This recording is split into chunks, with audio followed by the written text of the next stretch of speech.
Afternoon, everybody. Uneducated Economist here. So I'm under the Megler Bridge. I'm gonna be here for about maybe an hour or so. If that, I gotta go call bingo in a little bit. But I thought, as we get started here, I don't have anybody on the live stream yet. But as we get started here, I thought I'd talk a little bit about some mail I got. Do a little mail call video for you. First one is this postcard here. Pretty cool.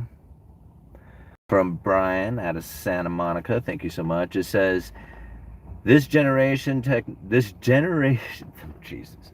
The next generation technology is causing problems. Our new smart bombs refuse to blow themselves up.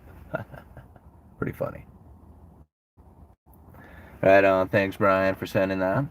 And the other one comes from Canada with no return address, airmailed. So thank you very much, whoever in Canada sent this to me. Boy, they really got it in there. Oh, there we go, got it.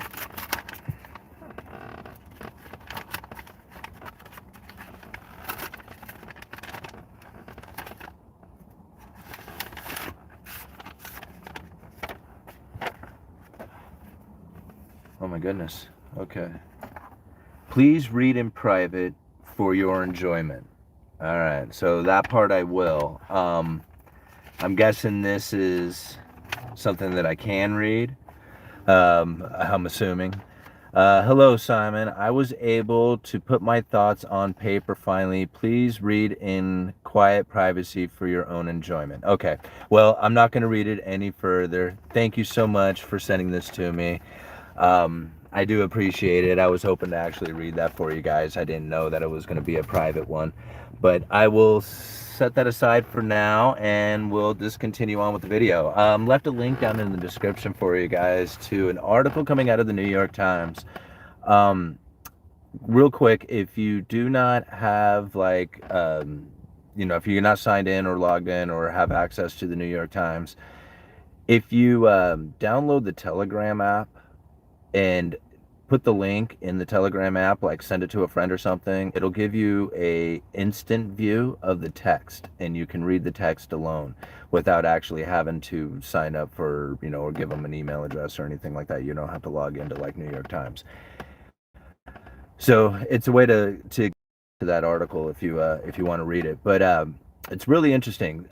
Just earlier this afternoon, I had somebody kind of email me asking me for evidence of the theories that I have been putting out lately, talking about like the homeless issue and how it's come about, and all the stuff that goes along with it. Got a lot of response from that. A lot of people told me it was one of the better videos that I have done, and that it really opened up their mind to other ways of thinking about what's happening, with our society, with the homeless issue, with a lot of the breakdown of just society in general.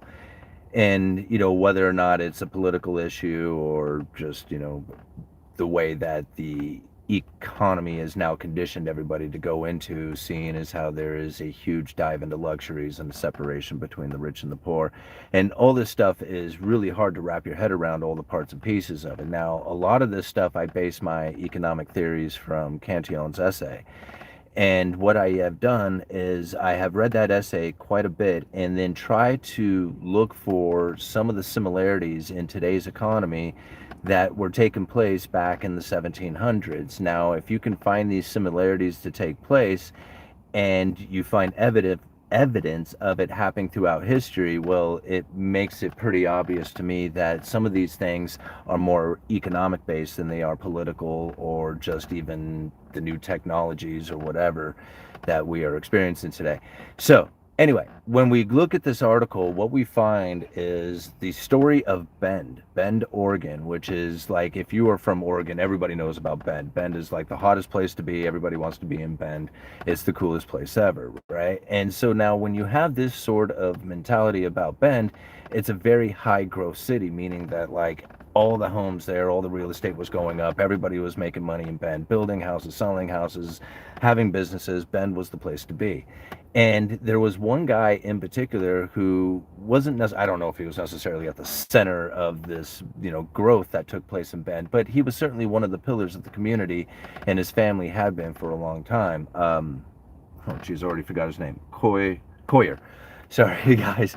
I just read this article this morning and again this afternoon. But after I read this article, wow, man, does it not just really talk about Cantillon and some of the experiences that were taking place back in the 1700s, as far as what happens when new money comes into the system and what takes place with the people and the rents and the economy. And then what ended up happening was somebody who was in high luxury, what ended up falling off of the basically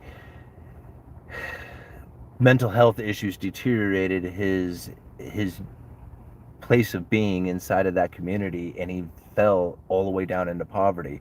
This Coyer guy. Now you have to think, this was a guy who was like outstanding lawyer, set up like ideas and patterns for growth within the city that really brought in this huge demand going into this particular area, and everybody got real excited about this thing, only to find himself in complete poverty. I mean, so bad that his toes were lost to frostbite and stuff. It was a really sad story when you think about it. And there's so much that's involved inside of the story. I think about it like, not only like the economy of Bend and what happened there, and when the massive growth took place and the massive homelessness, or I don't know about massive homelessness, but the increase in homeless and how the people react there and what they were doing about it. I mean, this is all so similar across the country. That it's not just a political event, but that there's more to it than just that. Yeah, politics have a lot to do with it. Money has a lot to do with it. Technology and new ways and everything all have a lot to do with it. But when we really think about what happens when new money comes into the system, people moving into luxuries, driving up the prices of everything, separating the rich and the poor, driving out the inhabitants, I mean, this is like the same story that gets told over and over again. And this New York Times article just talks about it almost perfectly. So I just loved, like, I didn't love the article. The article was actually quite sad, but I really like seeing how it plays out like so clearly when you think about it in that fashion about the new money coming into the system. It makes me wonder, what if Coyer hadn't like pushed for the growth? Like, what would have taken place? What if he had gotten his mental health issues taken care of before he had gone into whatever depressions? And I mean, it even talks about how he fell into conspiracy theories of after watching Alex Jones, becoming like an Alex Jones follower, and then like believing that the other leaders of the community were trying to like have him assassinated and stuff. It was just like the guy like completely went nuts on things. But you think about it, it's just like people lose their mind when they lose it all. Anyway, what are you guys talking about? All right, let's move back up here. All right, hello Simon. Hey Yui, hi there. Hey Big S. All right, Yui, are you going to invest in GameStop? Nope. Damn, thought I was first. Nope, Planisar. No, I'm not going to invest in GameStop. I don't do anything that's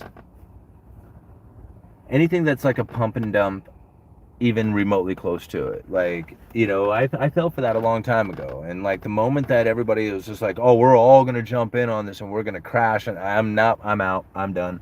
I already played that game with Max Kaiser a long time ago. What do you guys think of the bridge? It's a pretty good view, right? What's up, party people? Game GME for sure. Yeah. Greetings from Sandy, Oregon. Enjoy your live streams from Canada. Keep up the informative streams. Will do. Also need some pressure treated 4x4. Buy now or what? Yeah, buy now. Alright, sup, Huey? What's happening? Are you firearms guy? I am a firearms guy. EDC. What's EDC stand for? EDC. I don't know what that means. Maybe I'm just maybe I'm just being dense. I don't know. All right, great timing right after George's live stream. Right on. Yeah, cool. I'm gonna go meet George here in a couple of weeks. I'm going to the live stream, or going to the live stream. I'm going to the Rebel Capitalist live event, and I am really looking forward to that. So yeah, I wasn't really gonna do it, and then like of all people, my mom talks me into everything. I tell you, all nighters met my mom, you know. But she is probably the biggest like fan of everybody. Like I don't know if there's anybody. Maybe her and all nighter could compete for like who watches the most videos out there. But my mom's definitely up there, and she wants to go see all these people. So I'm like, all right, well, let's go do it. You know. I love the Astoria Bridge. Yeah, absolutely. Me too. Look, the roof line. Now I'm in my wife's car. That was a good one. All right. Do you already see why the economy is, in the end, quite a political thing? No, I don't. Is there people who decide, not the theories?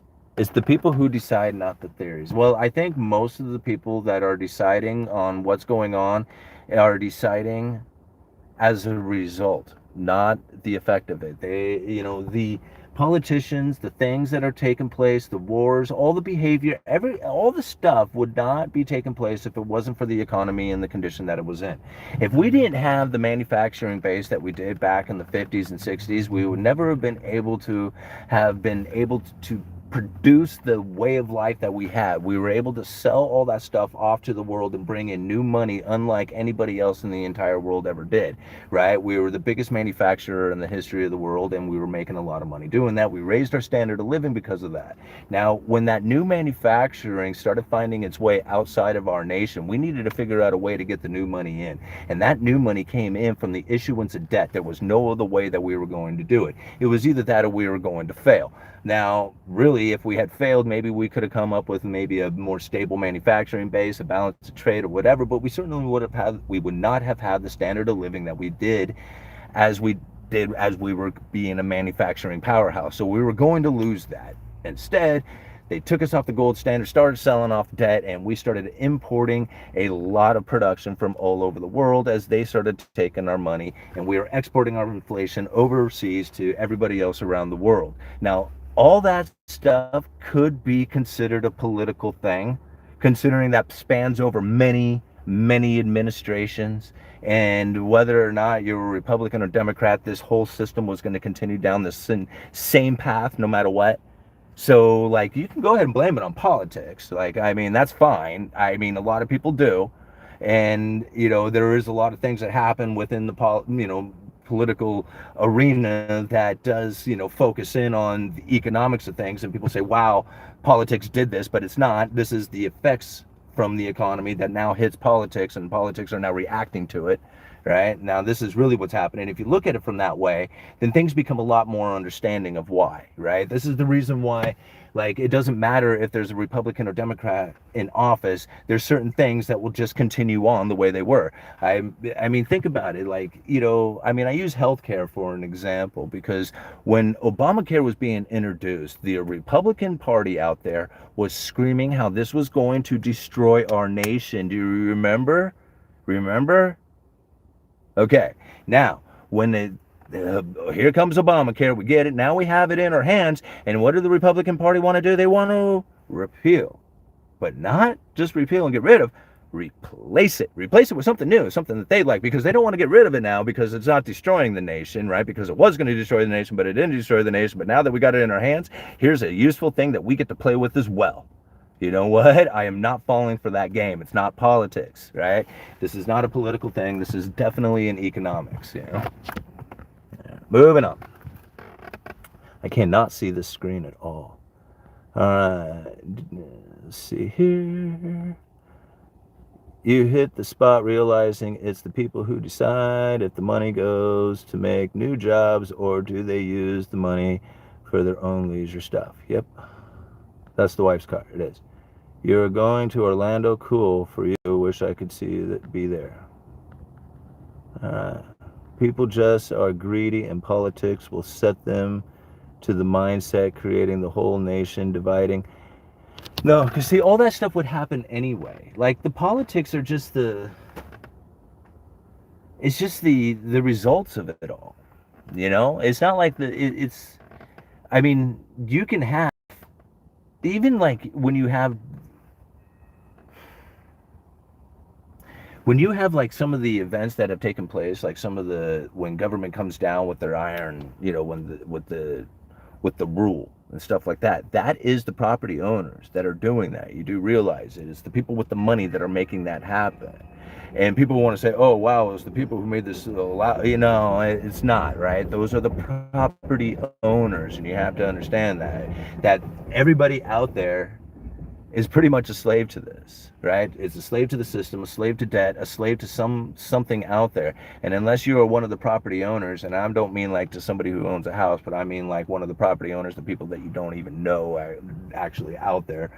And I mean the people who own far beyond anything that anybody could ever possibly imagine, including some of the people that you would think that are free out there. Anyway, you start getting into sovereign citizen stuff, and it gets complicated to try and explain it in a simple detail. But when you start realizing it's the property owners out there that are really the ones who are in control of everything that is happening, right? Including these wars and all that other stuff.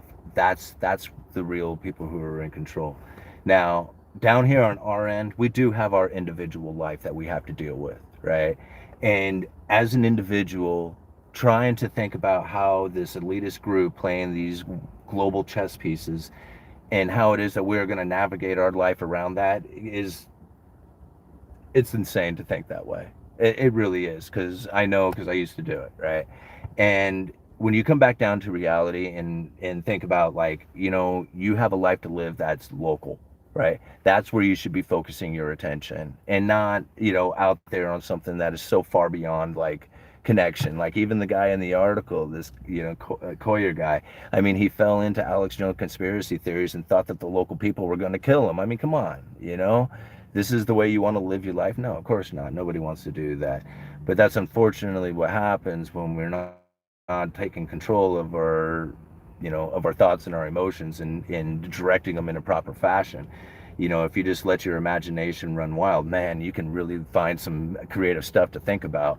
But really, you know, if you want to get into useful things to think about, you have to think about like how it is to produce money, how it is not produce. I mean, I guess like that's kind of a funny way of thinking. How to like earn money, how to make businesses happen, how to produce a product or a service. These are the things that, you know, that really are going to be helpful to your thoughts and your daily thoughts, not conspiracy theories. That stuff is a waste of time. Now, it is kind of fun to think about, and it is entertaining, and in kind of a way it is useful if you are new to like the whole banking system, because a lot of times you do have to dive down the rabbit holes to really think, okay, geez, there is a higher group out there that is in control of like the whole attempt of monetary systems and the controlling of interest rates and the flow of trade and currencies and stuff like that. But really, control is an illusion, and once you understand that, then you can really, like, you know, be relieved in the idea that, man, I do just want to live my own life, you know, and I'm just not going to really, you know, stress about those people out there. Man, I'm really on it today. What's going on? All right. Okay. Assuming the Fed does not cut rates anytime soon, will bonds, ETFs like TLT fall further to the downside? Um, I believe yes. I mean, now I couldn't necessarily tell you how much farther down, because eventually, like, you have to think, we have lived in an environment of incredibly low interest rates that hasn't given a whole lot of people a lot of fixed income to work with, like as far as a decent return on their fixed income. So when here you have like higher interest rates right now, and the bond prices are as low as they are, there's a lot of investments are like, man, or investors out there are like, man, this is like the deal of a lifetime, right? Or not a deal of a lifetime, but the best deal we've had in a long time, right? And so now the investment are starting to pour into it, and you hear about it all the time, you know, about how you can get this best interest rate ever over at this location or whatever, this, you know, by putting your money over here. Um, So when you have that happening, that adds a floor to it, right? I mean, pretty soon, there's enough demand for these bonds that says this is the price, this is where they fall to. Now, the Federal Reserve has promised to raise interest rates throughout their speeches, throughout their statements, throughout everything they said. The only people who ever seem to say anything differently are economists out there who don't work for the Fed, are the only ones who seem to think that interest rates may go the other way just simply because the Fed is going to create too much pain. I don't believe it. I think the Fed is going to keep raising interest rates just simply because their statements have said that's what they're going to do. Now, how much farther they go is going to be questionable. And what that actually does to the interest rates beyond that, like the mortgage rates don't really seem to work in lockstep with the Federal Reserve. Like when the Federal Reserve was raising interest rates, the mortgage rates shot way up really fast, like right away. But then they plateaued out. And yeah, they do bounce around up and down a little bit, but they aren't working steadily upward like the Fed funds rate is. And that's simply by the same reasonings that I was just saying, that the investment demand going into mortgage-backed securities are finding the floor for the mortgages that are out there, saying that, hey, this is our price, this is where we want to get in on these mortgage-backed securities. And once you start moving in on them, then that finds the interest rates, that establishes them. Something else that I was talking with a mortgage lender out there. In fact, it was the mortgage lender that I got my house through. I was asking him about the mortgages that he is experiencing right now, as far as the ones that they're writing. He said there are a lot of buy downs taking place right now. And he didn't give me an exact number, but he said it was a significant amount of them that, comparatively to what he had been experiencing over the last few years. And when we think about that, those are the buy downs that buy interest rates down on the loans for these mortgages that will last like 2 to 3 years. And this is where a lot of people are saying that the Federal Reserve is going to be starting to lower interest rates, or have interest rates lower into the future anyway. I still question that one. That's the big one. So a lot of people who are anticipating that they are going to be able to adjust their mortgage rates here in 2 or 3 years after the buy downs expire may find themselves still in elevated interest rates because the Federal Reserve hasn't backed off on it yet. So anyway, man, really rambling today. Let's move on. Hey, I got a super chat. Let's go find that. Man, I can't see the screen. I'm sitting in the wrong spot here. Up there it is. Okay. Ordinary Bitcoin. Thank you very much for the $1.99. How did you got dumped on Max Kaiser? Oh, okay. So the Max Kaiser thing. Now, don't get me wrong. I like Max Kaiser. I followed Max Kaiser for a very long time, and I really dig his information. There's nothing wrong with his his opinions and everything that he has to say. Here's the deal. It was 2010 going into 2011, somewhere around there. And there was all this talk about the silver short position that JP Morgan held, right? And now this silver short position was so large and so big that there was no way in the world that JP Morgan was going to be able to cover all these paper short positions that they had taken. And now if we took silver up to $500 an ounce, it was going to absolutely crash JP Morgan. And this was like a big deal. Giabo, right? Global insurrection against banker occupation. Max Kaiser was like pushing it. Let's do this. Global insurrection against banker occupation. Oh man, is the police gonna run me off? Maybe, I don't know. Well, let's go on. Anyway, so the global insurrection against banker occupation. We're going to crash JP Morgan, buy silver. Everybody go out there, buy silver. We're going to take all the physical silver off the market. They're not going to be able to cover their silver short position, and then JP Morgan's going to crash, and we're all going to be millionaires because silver is going to be $500 an ounce. That was the whole plan. Like, I was stoked. I was like, yeah, man, everybody go out there and buy silver, yeah? And so I was buying silver. Everybody else was buying silver. I even have a little piece of silver with Max Kaiser's face on it. And what happened, right? So in 2011, silver ran up to $50 an ounce. We were on our way, man. We're going to crash JP Morgan. And that didn't happen, right? Silver peaked out at $49 and, I don't know, 80 cents, something like that. And it started to fall. And I'm thinking, no, this is just a pullback, right? We're going to go to $500 an ounce, right? I mean, global insurrection against banker occupation, right, Max? $500, if we believe it. Crash JP Morgan. Let's do this. $45 an ounce, $30 an ounce, $20 an ounce, $15 an ounce. No, JP Morgan's still here. No crash JP Morgan, all right? But thanks for buying my silver with my face on it. All right, Max? It's a little irritating, yeah? Right? Okay. So, just saying, I learned my lesson. You go do your thing, right? I'm not saying like whether you should make money off of it or not. I mean, who knows? Maybe we could have crashed JP Morgan. Maybe not enough people jumped on board with it. But I mean, I know that I still never recovered from the position that I had taken at the time with Max Kaiser at the helm screaming, buy silver, crash JP Morgan, right? So anyway, that was just my opinion on it. I don't mean to give him a hard time. I'd love to meet Max someday. I really would. I think Max is a great guy. I think he has great information. I love all that stuff. But that right there was very lesson learning for me, right? I mean, that's all I can say. I'm still a fan of silver, and I'm still a fan of Max, right? I mean, I haven't listened to him in a long time, but I haven't listened to anybody, so that's not fair to say, you know?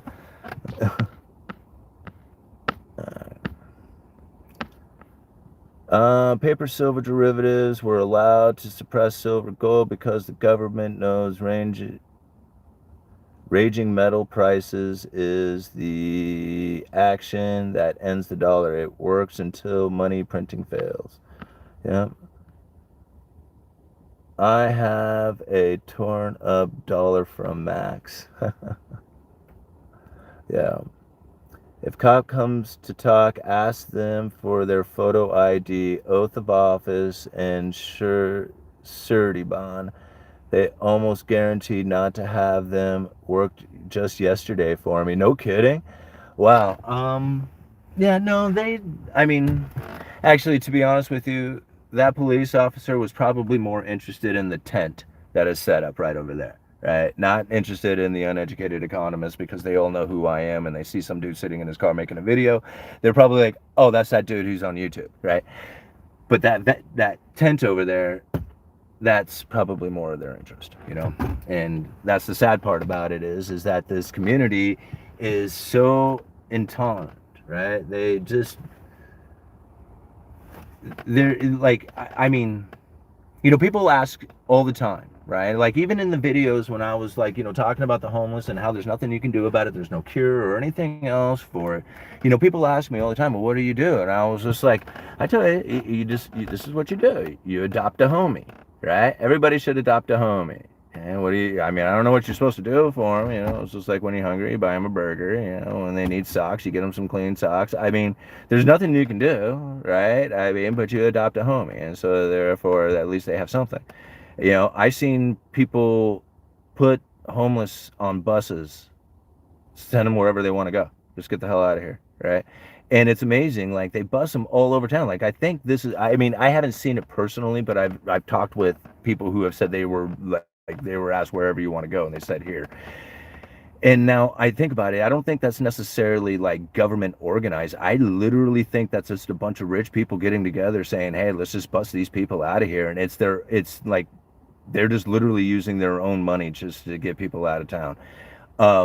It's strange, like, you know, what it is that has taken place. It's not strange. I mean, it's like, you know, it's just the way it goes down now.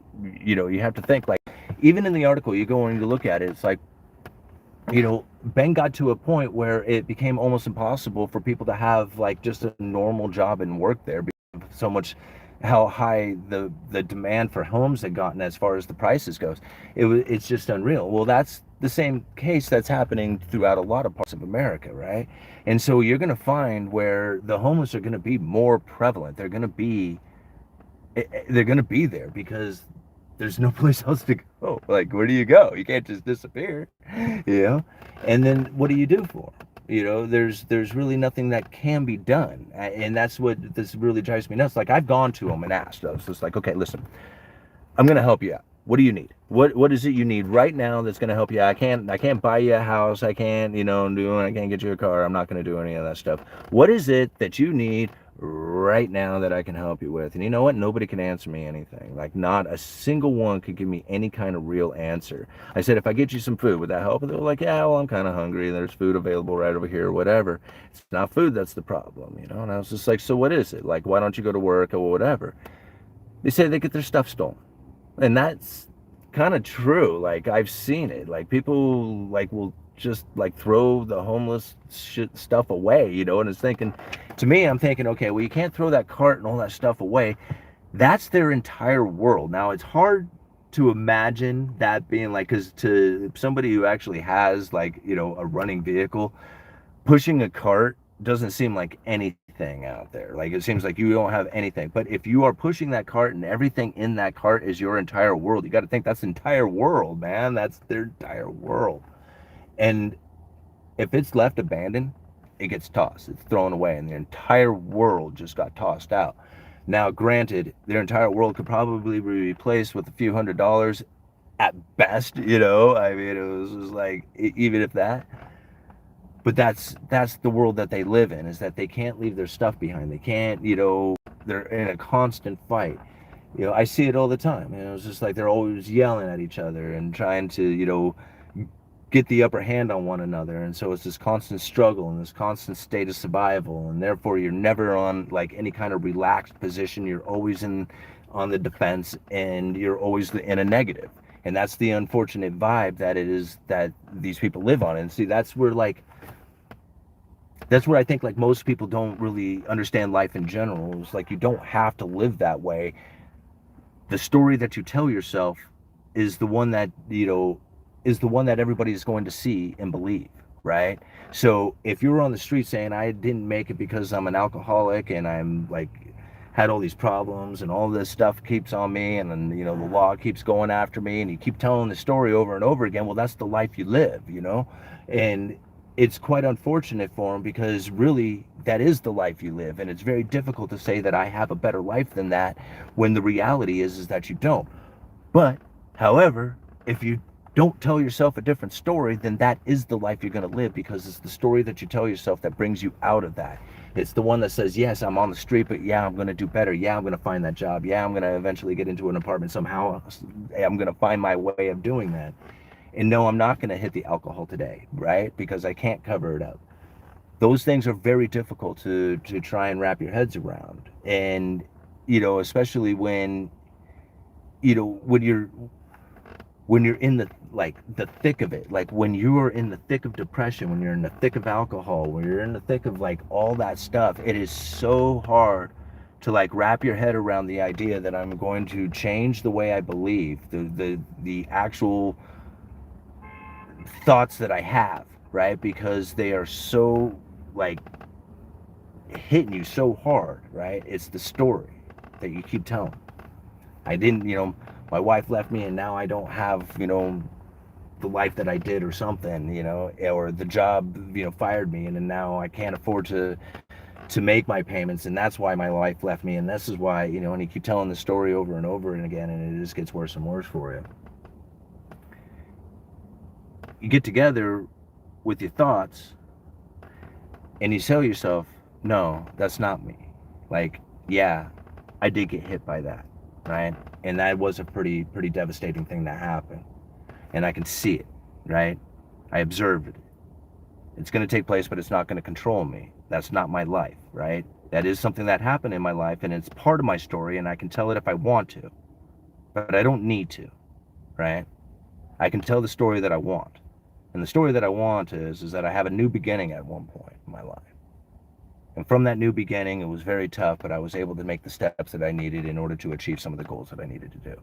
And I don't need to tell that other part of the story. Okay? This is really how you get to achieve to certain levels. Even like for me being on YouTube, right?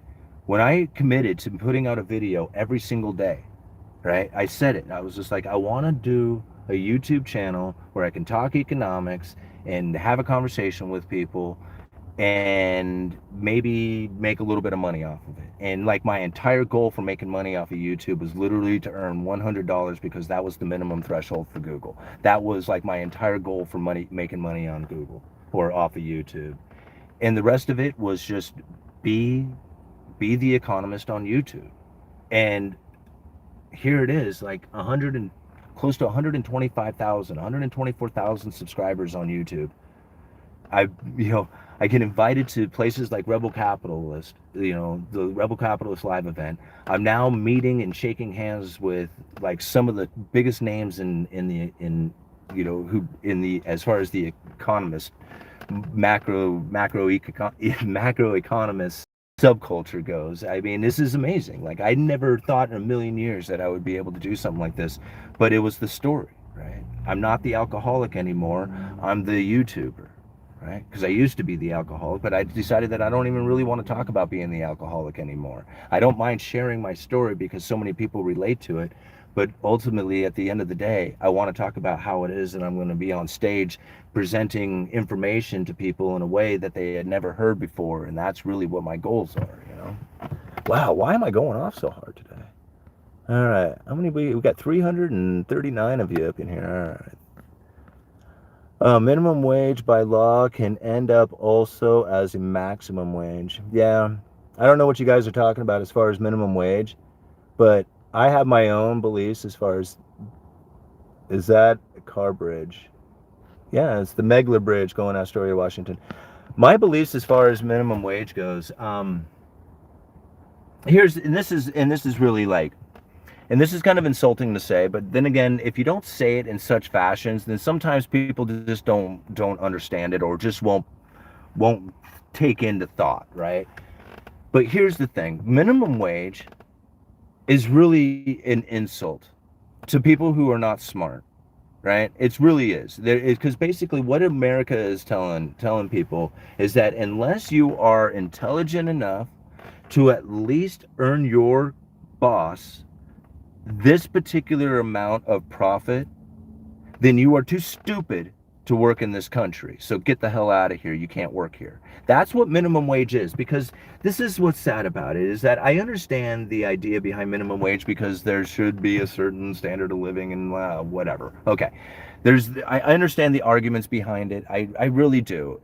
But here's my argument that goes against it, is that I have always earned this much above minimum wage. Almost my entire life, only up until recently, I've always earned just this much above minimum wage. And I would work damn hard, try and take higher positions, take on more responsibility, become a leader, do like stuff as far as taking on crews and do all that other stuff, and then still only make slightly more than minimum wage, right? And so it was only until I started taking on some serious risks that I was able to start making some serious money off of it. But no matter what I did, anytime I ever earned a raise, minimum wage would follow right behind it. And it was always nipping at my heels the entire time. It made me wonder, it was like, why the hell do I even try? If this is just going to come, right up and just be right behind me, as if I didn't do any, as if I had done nothing anyway, I would have been earning just slightly less than what I'm earning now. So that always irritated me about minimum wage. But then now there are some people out there who I look at who could work. Like, they would want to work. They would be like, man, I will sweep the parking lot, I will wash the windows, I will take out the garbage, but please don't ask me to do anything else, because I really am not that smart, right? There are people out there who will do that, and they would be happy to do that for $5 an hour, right? But in this nation, you can't do that, right? They can't say, I'm sorry, man, I would love to give you this broom and allow you to sweep my parking lot, take out the trash, and just wash my windows and maintain that, and I would pay $5 an hour to do that. But unfortunately, you're not any smarter to do that, so you can't do that in this country. You're going to have to go live in a tent, right? I mean, this is the mentality of it all, right? So now I look at the condition now that we are in which minimum wage doesn't even really matter. They offer way the hell, they were offering a hell of a lot more than minimum wage at some of these service jobs. So the idea of minimum wage was just kind of like blowing out the window during COVID. When I saw that happen, I was just like, wow, man, this is a whole new thing, right? But then again, I think that was another ploy, because if you go back, okay, if you go back and you look at the Federal Reserve's documents back in like 2017, 18, and going into 2019, they kind of stopped talking about it so much in 2019, because I think they already kind of had the plan set knowing that, at this time, like COVID was really ramping up. So I mean, I'm pretty sure at this point that they were like, getting prepared for COVID. All right. So anyway, if you look at the Federal Reserve's statements, a lot of them in like 2017, 18, they were talking about wage inequality. And they were talking about wage inequality amongst like the minority groups. And this is what really got me off, because I wanted to talk about it, but I was like, I wasn't afraid, but I didn't want to bring up like a racist issue or a racism thing, because, so many people were just so easy to jump all over stuff. But I said it then. I'm like, okay, wait a minute now, Fed. How is it that you are going to direct higher wages into a particular minority group? Like, how do you draw a circle around a particular a group and give it a particular, right? How do you do that, Federal Reserve? But then I realized it was just like, it wasn't a matter of like going after a particular group. They didn't have to go after a particular group. All they had to do was just offer up so many higher end paying jobs that the service jobs simply just disappeared, or the employees from the service jobs just simply disappeared. And in order to attract those service jobs again, you would have to elevate the wages. So it wasn't like you had to go in there and say, okay, these are the type of people and the type of jobs you need to elevate the wages on. You just create an environment in which those wages are elevated. Now, how is it that they were able to create the zombie corporations? That goes back to the special purpose vehicles. And that's a whole other story about how the corporations and were bailed out back in 2020 to 21, or 2020 and 2021, with the special purpose vehicles and the corporate debt lending facility. So when they set up the corporate debt lending facility and they were promising that they were going to be buying corporate debt, and everybody started trying to front run the Federal Reserve by buying into this corporate debt, the price of junk bonds went through the roof and the yields fell. And this is where the corporations out there were able to invest, or not invest, but to dump a lot of bonds into the investment community out there who thought that they were front running the Federal Reserve. They loaded up on a bunch of cash. What do you do with cash? You buy equipment, buildings, hire people. So they hired a bunch of people, and this is really where the jobs went to. Now, a lot of people want to say it was like people retiring, which is a lot of it. I mean, a lot of demographics has to do with it, but really this is what ended up happening. And now this is why the Federal Reserve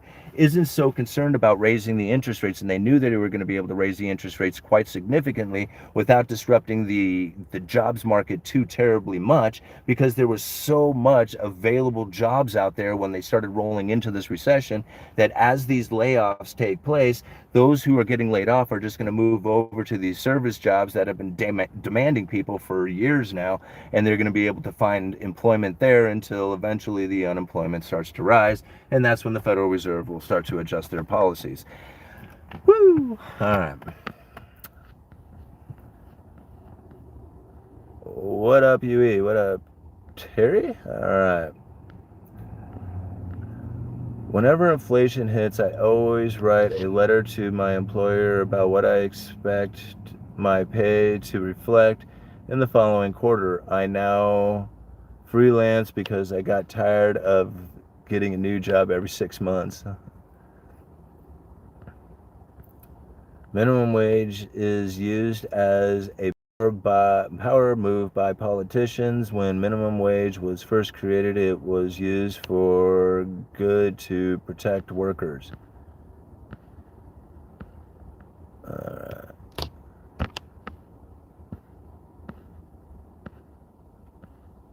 I work for pancakes. $15 an hour and $600 a week, same as the enhanced unemployment checks. It was the plan, EE. Everything has been in dire straits since we went off the gold standard. Actually, minimum wage roots are in racism. My food bill is over $600 for a family of 4, and we eat cheap stuff like beans and rice. Yeah, that was one of the things that we had talked about like last time, was just like kind of finding like these different ways of conducting your, like, I mean, if you have like a decent job, like a career job going on, then that's like kind of, I understand. But if you just have like a regular old job, like just a regular 9 to 5er, and it ain't that big of a deal and it doesn't pay that great, go to work for like a restaurant, or like a grocery store or something like that. And you're going to find, like, when you're working at a grocery store, not only do, like, a lot of times you get discounts for, if you like, I mean, I don't know about like necessarily all the big chains or something like that, but a lot of times at like the local, like the mom and pop kind of grocery stores, if you can find any of those ones will, like, allow you like discounts and stuff like that, or you get to buy, some of the stuff that's getting pulled that's still good. You get to find like the best sales and deals, and so really you get to eat a lot cheaper by working one of those types of places. Same thing, like, if you need a car, go to work for a car dealership for a while, and I'm sure you're going to get the best deal on a car if you go do that. Yeah, you need build a house, you need to remodel a house, go to work for a lumber yard, go do that for a couple of years while you work on your house and remodel your house. I mean, I've seen a lot of people do that stuff, and you can save a ton of money doing that. You don't get paid a lot, doing those type of things, but the money that you save is quite well. I mean, I've even seen people, like, it probably won't work out so well now, good, but there was a time when the health insurance, at a company that I worked with was quite good, and I watched a lady come in, work there for 6 months, get the health insurance, and then had some, like, I don't know, like some cancerous spot removed off her back or something like that, and then quit the job. Like, she just used it for the health insurance for that time being. She didn't really need a job. She just wanted the health insurance and not have to pay for this damn removal of this spot. And that's really, like, I mean, I think about, like, man, that's really like life hacking kind of stuff. If you can figure out a way to live somewhat independently, or at least, for a time where you can kind of skip from job to job, whatever you need in life, just go to the job that it is that you're looking for. You need your teeth fixed, go to work for a dentist, son, you know?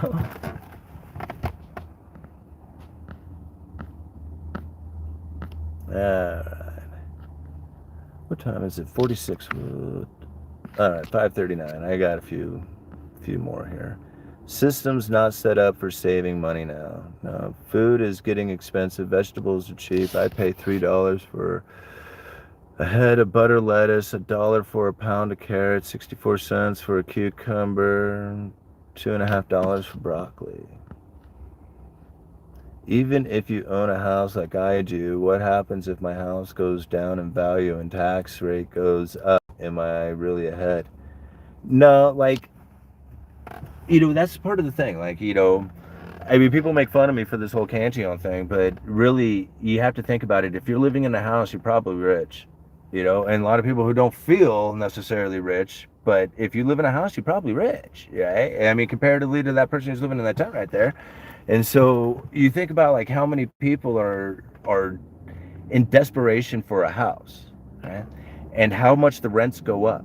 And then you look back through history of all the times that rents go up, right? And all the way back to Cantillon, he says there's no better way of determining that there's an abundance of money in the system than when rents and leases are elevated at their highest level, right? And so, right, we're in an abundance of money in the system. This is what we should expect from it all.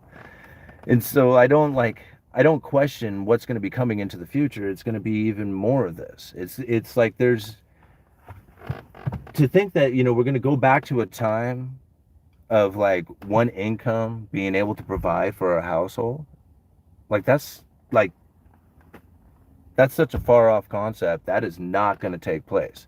People who want to have children, who want to, like, the wife and the kids and the house and the picket fence and that, American dream, beautiful looking thing, man, you know how hard you're going to have to work in order to acquire something like that? Like, the amount of abundance that you would need above and beyond the average person is going to have to be so much in order to have that sort of thing. It's like, it's far out there. It's not going to really take place for most people. And so now, when most people understand that, they're not going to be going towards that sort of behavior. They're really going to be thinking independently and for themselves. It's going to be more about, like, and that's really where, like, this whole own nothing and be happy, like, that's not, like, because, like, the elitists are going to say, here, we're going to force you to be happy with nothing. It's because the people don't want it. Like, they don't want to deal with the car. They don't want to deal with the house. They don't want to deal with the relationship. They don't want to deal with anything out there. In fact, they don't even want to deal with their own problems, right? So, like, giving them the ability to not deal with anything, That's really where this whole world is coming to. Food, conveniences, pleasures of life. And now, if the food is taken care of, and is like ride share and share of everything is just bringing like everything right to your door, and you don't even have to really try for it. Food, conveniences, the pleasure of life, you got your little phone, TikTok, what else do you need? You got your dopamine hits, food, conveniences, pleasures of life, you're wealthy. Get out of here, right? You own nothing, be happy. This is what the life that they're leading us to. And you can just see it every day. You can see it within the people. They're going to beg for it.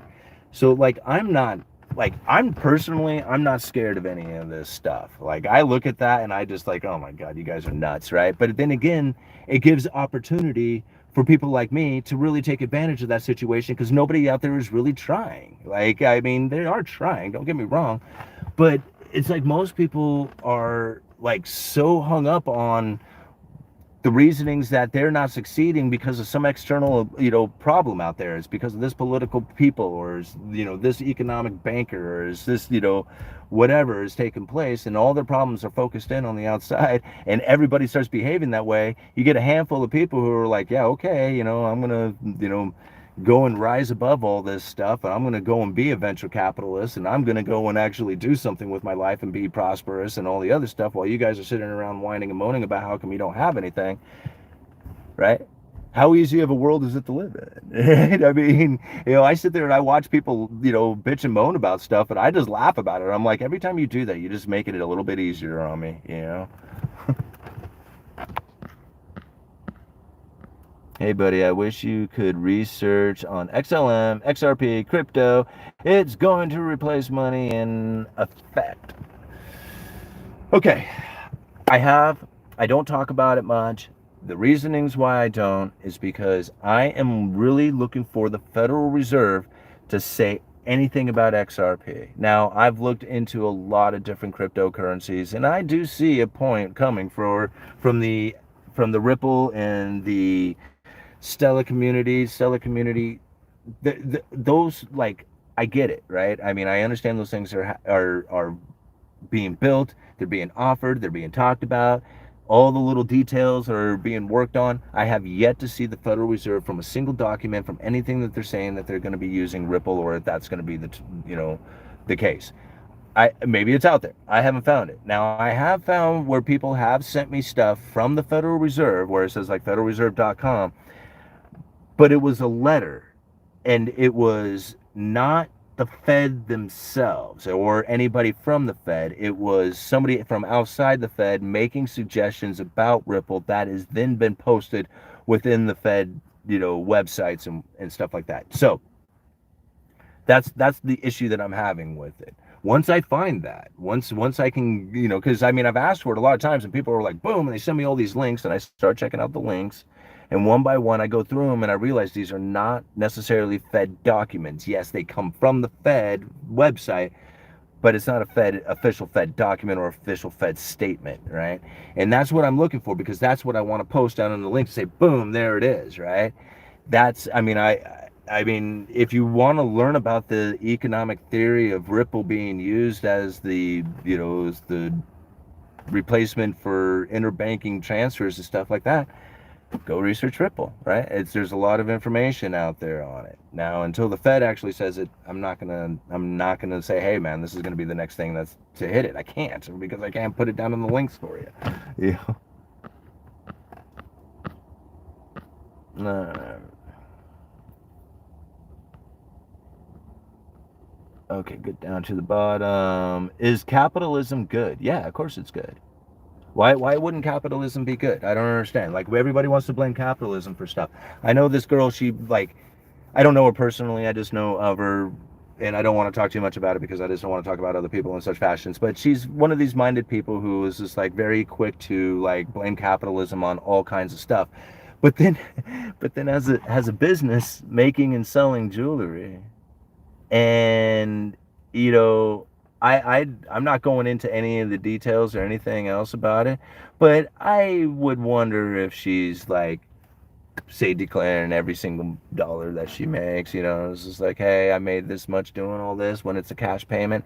I just kind of curious about that. And then I'm also wondering how much she enjoys like say the use of platforms like, you know, the Facebook sites and stuff like that, that, this country is very gracious to allow people like us to just casually use with, without any interference like they do in other nations. I just kind of wonder about some of those things that she thinks about, and when she blames capitalism for all her problems. I mean, she doesn't mind taking advantage of it, but then also really is quick to blame it when it's like doesn't suit her. uh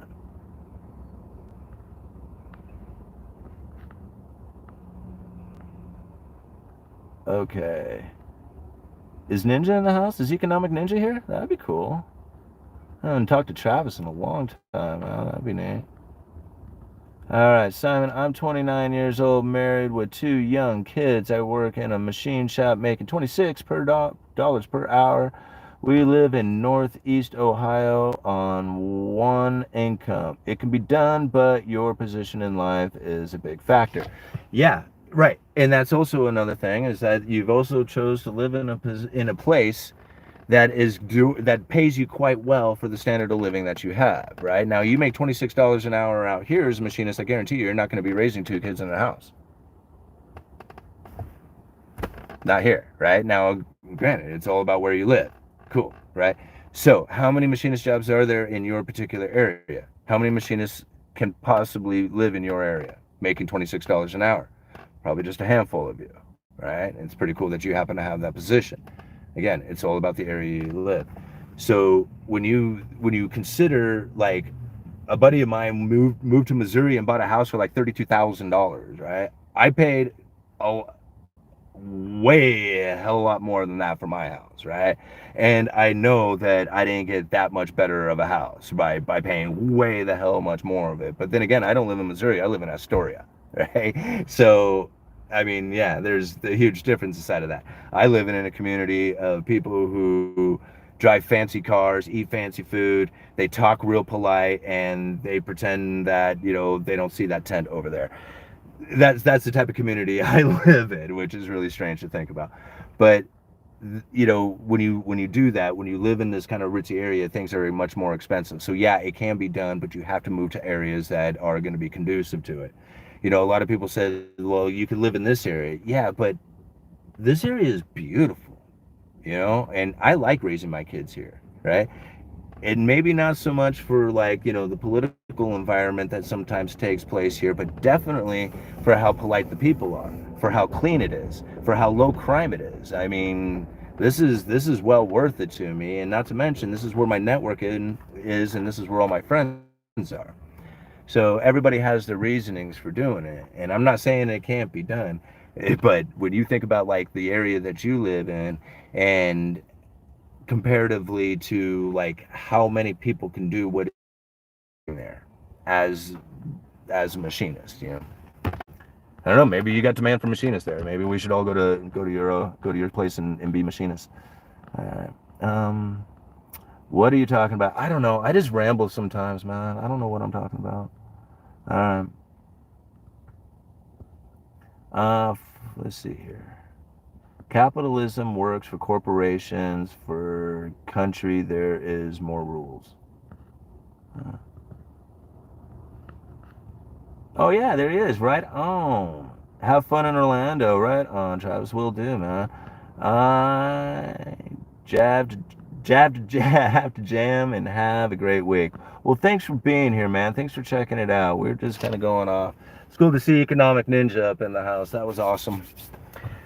He's cool. I got to email him. I haven't talked to him. We emailed back and forth there for a short time a couple of years ago. We were talking about getting set up and doing an interview, so I should do that with him and make that reconnection again. So it was nice to see him up in here. Did you upgrade your car? No, I'm driving the wife's car today. All right, Yui drinking the strong coffee. I know, right? I didn't even really drink that much coffee. I guess it was just that last one that I had that's really hitting me. Newbie question, but can you explain interest rates to us beginners? Interest rates, okay, that's very interesting to think about, because when most people talk about interest rates, they usually start the conversation with a particular topic: mortgage rates, bond rates, something like that. So usually you're talking about a particular interest rate. So when you're talking about interest rates, there's a broad field of interest rates that you can be talking about. When people are talking about the Federal Reserve raising interest rates, now that right there is a very particular. They are not talking about raising the bonds, raising the mortgages, they're not talking about any of that stuff. What they are talking about is the Fed funds rate. And now the Fed funds rate, this is like, if you're a brand new beginner, this is a really good one because this is going to help you understand. And a lot of people really like this one because this is what the Federal Reserve is up to. Okay, the Fed funds rate is very difficult to wrap your head around as far as how they establish this. And it's easier to understand how they used to do it and then move into how they do it now, because it's easier to understand how they used to do it comparatively to how they do it now, because it's gotten very complicated considering that it was incredibly complicated before. How much time do I have? Okay, I got time to do this. All right. So I'm gonna explain this for you and then I gotta go. Okay. I'm gonna explain this for you and then I gotta go. So okay, the Fed funds rate and how the Federal Reserve establishes the Fed funds rate. It used to be done by something called the overnight lending rate between the big banks, right? And that overnight lending rate was something called the effective fund rate. That is what the Fed funds rate is shooting for. So the Fed funds rate is a target. They're saying, hey, this is the target. This is what we're going for. The effective fund rate was the overnight lending rate that these big banks did on to balance out each other's balance sheet at the end of the night. Okay, so this is what will go down. The Federal Reserve had the big banks working in what they called a limited reserve system, right? So there was only so much reserves in the banking system. At the end of the day, some of the big banks like the JP Morgan, Goldman Sachs, they would have an abundance of reserves on their balance sheet. Some of them would be in need of reserves. The ones who had an excess amount of reserves would lend them to the ones in need of reserves, and that lending for an overnight basis to allow everybody to operate the next day, right? So this overnight lending that took place, that was the overnight lending rate, also referred to as the effective fund rate. When the Federal Reserve needed to adjust that effective fund rate, what they would do is buy and sell treasuries off these big banks in order to adjust the level of reserves that they would have to get the overnight lending rate to fall within the Fed funds target, right? Okay, so that's kind of complicated, but if you got that part, it's moved. Since the quantitative easing, pandemic, all this, they moved it into an abundant reserve system. So now the banks have this abundant reserves. They have no reserve requirements, and the effective fund rate has moved from that overnight lending rate to something called the interest on excess reserves and the repo facility. Now, there's also something called the discount window that also offers an interest rate, but really the effective fund rate is established now with this interest on excess reserve, which is an account at the Federal Reserve, and the repo facility, which is a facility that the Federal Reserve can use to buy and sell treasuries off the big banks in order to, again, land within that target rate of the Fed funds rate, which is, again, the target, not necessarily an actual rate. So that's the interest rate that they're talking about.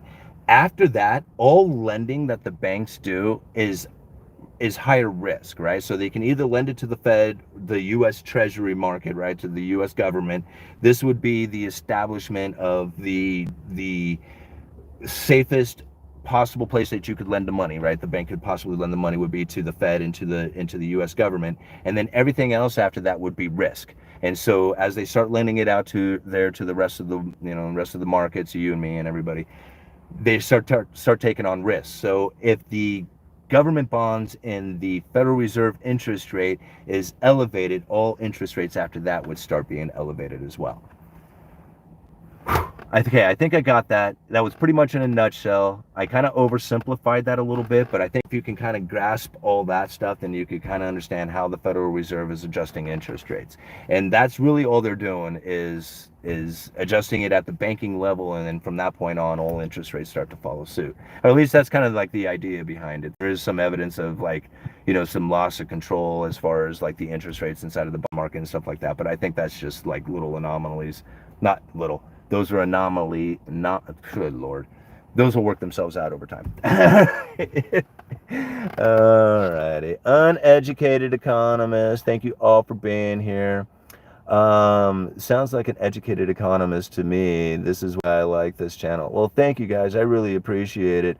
Uh, Uneducated Economist says he's not MMTs and he's always explained things like an MMTer. Well, guys, I mean, thank you. I really appreciate it. I've done a lot of study onto this stuff. I've incorporated a lot of my own opinions and theories and, ideas on what's taken place, my own observations, work in retail, work in the supply industry.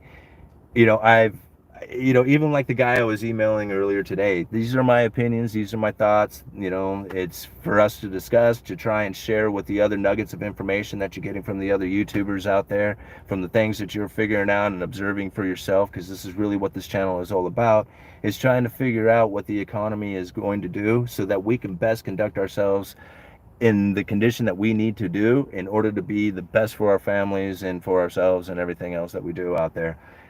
I mean, nobody knows what it is that you need, right? Only you can decide that. All right. I'm gonna go call bingo. If you're in Astoria, come down to the workers, come watch me call bingo. All right. Uneducated Economist, you guys let me know.